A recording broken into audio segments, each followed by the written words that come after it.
जय हिंद जय बिहार। आज आप लोगों को एक बहुत ही अनमोल शिक्षाप्रद कहानी बता रहे हैं, जिससे हर इंसान को अपने कर्मों का फल भुगतना पड़ता है, चाहे परिस्थितियां जो भी हों। लेकिन बिना कर्म फल भुगते हुए आपको कभी मुक्ति संभव नहीं है। आइए हमारे धर्म संस्कार के जो किताबें हैं, रामायण, इसकी बातें मैं आपको थोड़ी एक अंश बता दूं कि सीता माता को अपना घर क्यों त्यागना पड़ा। मैंने लक्ष्मण द्वारा पहुंचाए जाने की बात नहीं, सीता को अपना घर मतलब ससुराल क्यों त्यागना पड़ा था, इसके बहुत बड़ी कहानियां हैं। एक बार जहां महर्षि वाल्मीकि रामायण लिखते थे, उनके प्रांगण में मतलब वहाँ जो वाटिका था, वहाँ एक सुक्का और एक सुक्की दोनों पति पत्नी रहती थी। महर्षि वाल्मीकि जो रामायण लिखते थे उसमें सारे वृत्तांत को पढ़ते थे। ये तो घटना रामायण राम की पहले से ही लिखी जा रही थी वाल्मीकि के द्वारा। सारे घटना घटित होने वाले थे वो सब वाल्मीकि पहले लिख चुके थे। तो फिर इसके बाद वो सुक्का सुक्की रहती थी, तो रामायण में सारे बातें वो पढ़ते थे जिसे सुक्का सुक्की सुनती थी।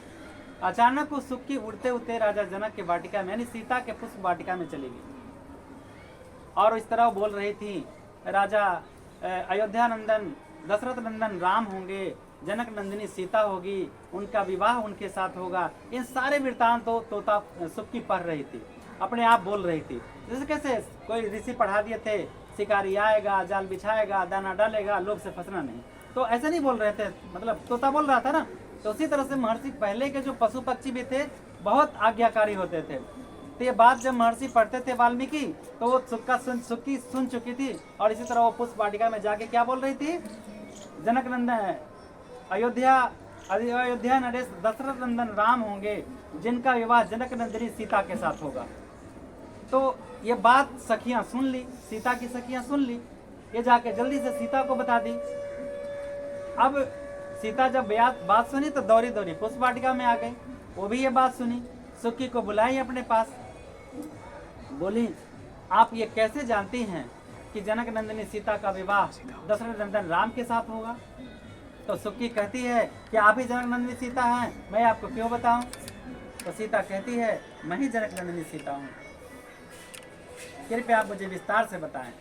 तो सीता सब बताती हैं कि ऐसा स्वयंवर होगा, ऐसा जनक नंदिनी राम का विवाह जनक नंदिनी सीता के साथ होगा। ये सारे वृत्तांतों कह सुनाती हैं। तो उस समय सीता बाल्यावस्था में थी।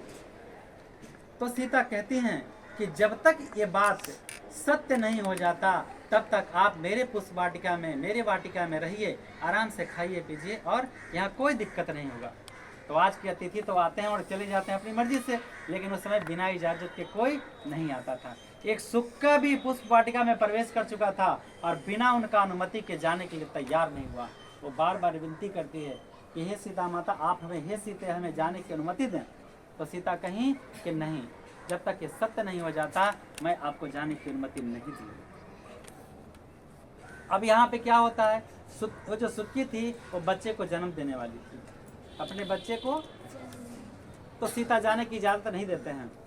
तो वो जो सुक्की थी उस पुष्प वाटिका में तरफ तरफ के अपना प्राण दे देती है और सीता को श्रापित करती है कि मैं जिस अवस्था में आज हूँ, आपने हमें इजाजत नहीं दिया, एक दिन यही अवस्था में और यही सी इजाजत की आपको जरूरत पड़ेगा और आप भी तरसेंगे। ठीक है, इस तरह से सीता का विवाह राम के साथ होता है। सुक्की मर जाती है और यहाँ उसका पति वियोग में रहता है और बहुत सारे की बातें होती है। आगे बढ़ता है कहानी। राम का विवाह हो गया, अयोध्या में चले गए, फिर वनवास हुआ, रावण का वध हुआ, फिर वापस कहाँ आ गए, पुनः वापस कहाँ आ गए, अयोध्या आ गए। तो अयोध्या में भेजे थे ना गुप्तचर को कि जा करके देखो क्या सीता के बारे में कोई कुछ कह रहा है। तो गुप्तचर ने आके क्या कहा था कि एक व्यक्ति है महाराज, पर मैं कह नहीं सकता कि वो क्या कह रहा है। फिर बहुत पूछने पर वो बताते हैं कि कहता है, वो व्यक्ति कह रहा है, क्या मुझे भी राम समझती है कि सीता को रावण एक साल रखा था और मैं तुझे अपना लूंगा, ऐसी भूल मत समझना। राम ये बात को प्रमाणित करते हैं और जानते हैं कि ये बात सत्य कहा गया है। तो फिर अंत में क्या होता है, सीता का परित्याग होता है या नहीं। तब बोलेंगे बोलने वाला व्यक्ति कौन था।